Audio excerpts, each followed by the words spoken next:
Halo adik-adik semua, selamat datang di channel YouTube Buka Peluang. Di video kali ini, kita akan membahas mengenai materi bilangan. Terkhususnya di materi bilangan di tingkat SD. Baiklah, adik-adik, kita akan mulai.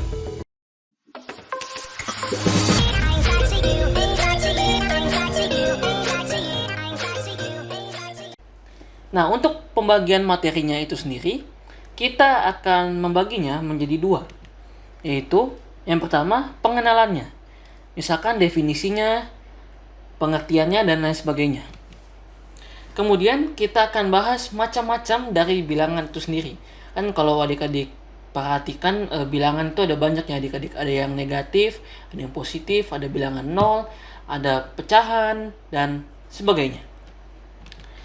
Kemudian ada juga kita bagi ya adik-adik videonya.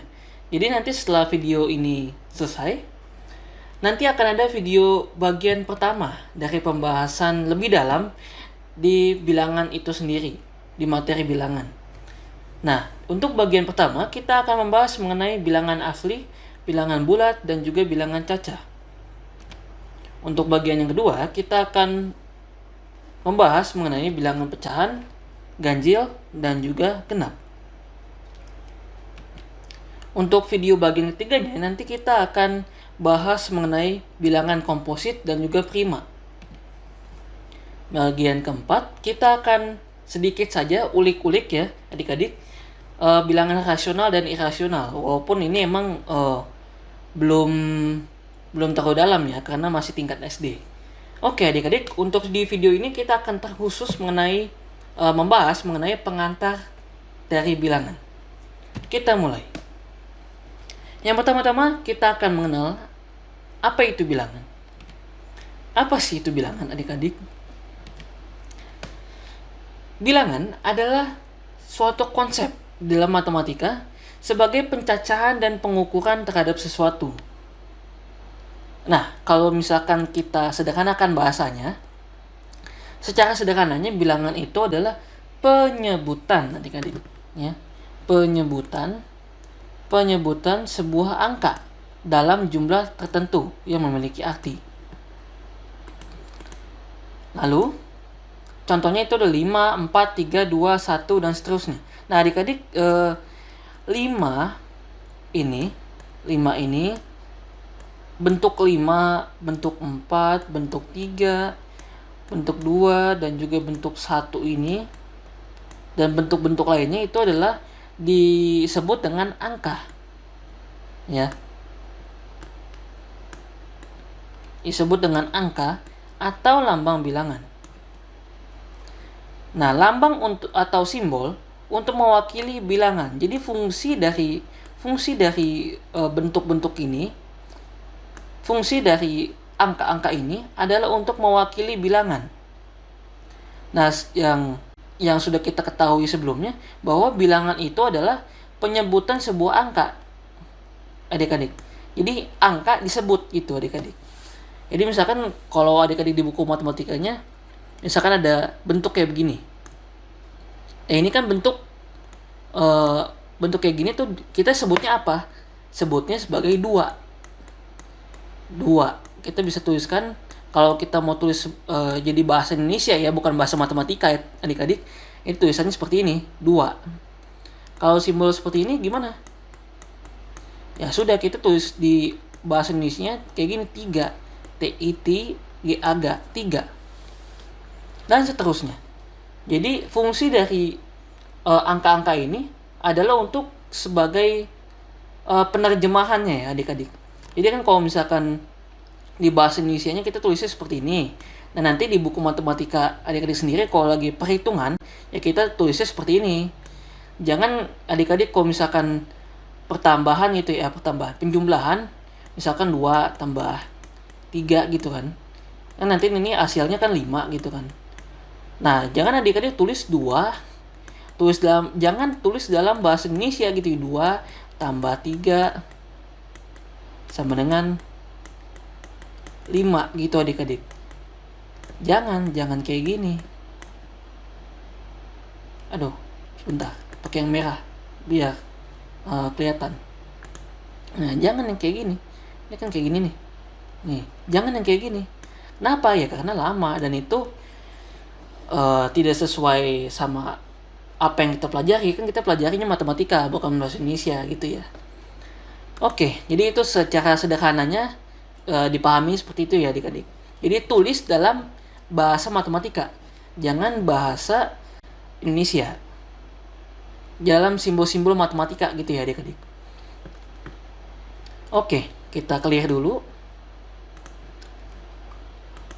Kita lanjut.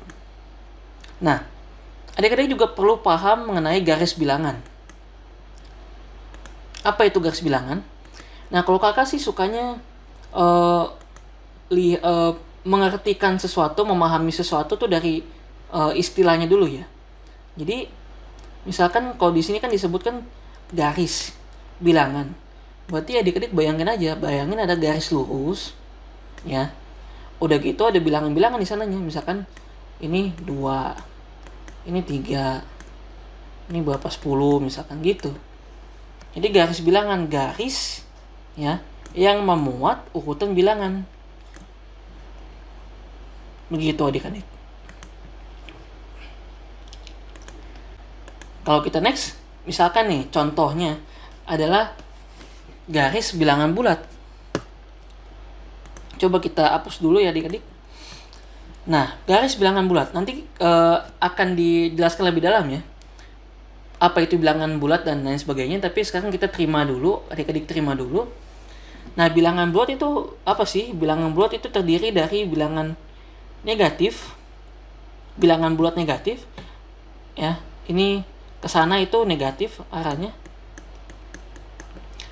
Kalau dari sini ke sana adalah positif. Kalau ke 0 gimana? 0 kan tengah-tengah. Ya sudah, tetap aja 0. Gitu. Itu adalah garis bilangan bulat.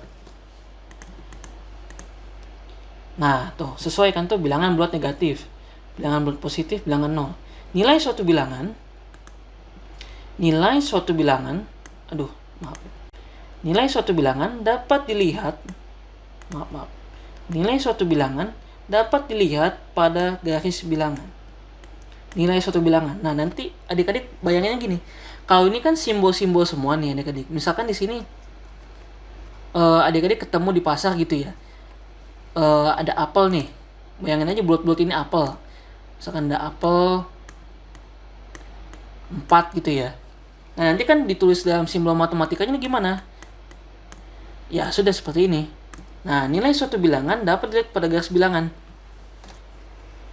Berarti si 4 ini sama aja kalau misalkan kita ngelihat di dunia nyata itu ada 4 apel gitu loh adik-adik. Jadi nilainya itu 4. Di sininya 4. Ada 4 objek gitu ya. Ada 4 benda. Adik-adik biar lebih mudah paham, bayangkannya seperti itu saja.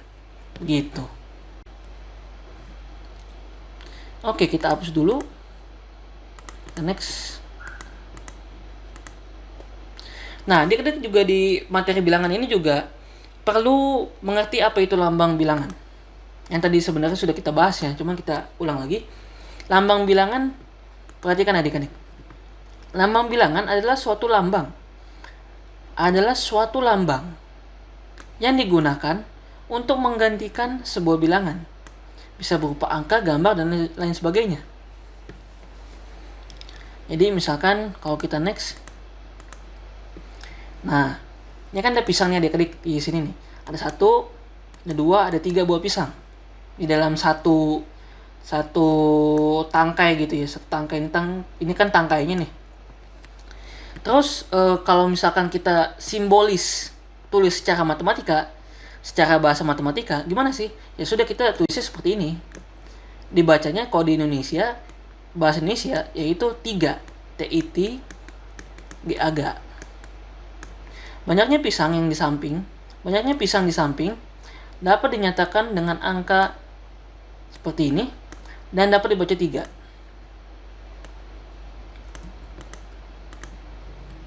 Nah, sama tuh, buah apel juga sama. Bentuk lambangnya tuh seperti ini. Kan dia itu menggantikan bilangan, berarti menggantikan ini kan. Ya sudah, ini sebenarnya artinya sama saja. Maaf.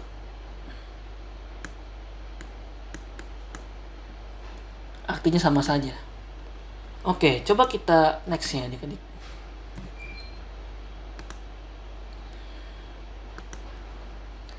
Kita clear dulu. Nah, coba kita latihan sebentar. Nah, di sini kita lihat ada 6 buah kiwi ya, kalau adik-adik tidak tahu. Jadi, kita bagaimana tuh menuliskannya di buku matematika? Ya, berarti adik-adik mesti hafal bentuk-bentuk lambang bilangannya, ya angkanya. Ini tuh ada 1, 2, 3, 4, 5, 6, 7, 8, 9, 10. Ini yang dasarnya tuh 1 sampai 9. Entar dari sini tuh gabungan semua. 10 kan berarti kan kalau misalkan mau ke 11, ini tinggal tambahkan 1 di sini, tinggal ini ganti nolnya jadi 1. Terus ini jadi 1, 2, jadi 12 gitu. Kalau 6 begini bagaimana? Ya udah 6. Kalau di Indonesia gimana? E N A M. Nah, gitu adik-adik. Nutupin ya. Nah, kalau di buah kiwi ini ada berapa? Ada berapa sih? Ada 5. Ya sudah, kita tulisnya seperti ini. 5. Dibacanya LIMA. 5. Kalau di Indonesia, kalau bahasa Indonesia seperti ini. Kalau di bahasa matematikanya tulisnya seperti ini. Begitu. Jadi bilangan itu pada dasarnya penulisannya gimana? Di pengantar ini penulisannya gimana di buku matematika adik-adik sendiri gitu. Iya. Walaupun nutupin nggak apa-apa ya. Nah, kalau ini tadi tuh sama tuh kayak di pisang itu tadi. Ini kan 3 nih. Ya sudah, tulis aja 3. Simbolnya seperti ini. Kalau di bahasa Indonesia gimana ya? TIT GAGA 3. Oke. Kita next. Oke. Itu saja adik-adik. Semoga video ini bermanfaat dan nantikan seri-seri video bilangan lainnya. Salam sehat.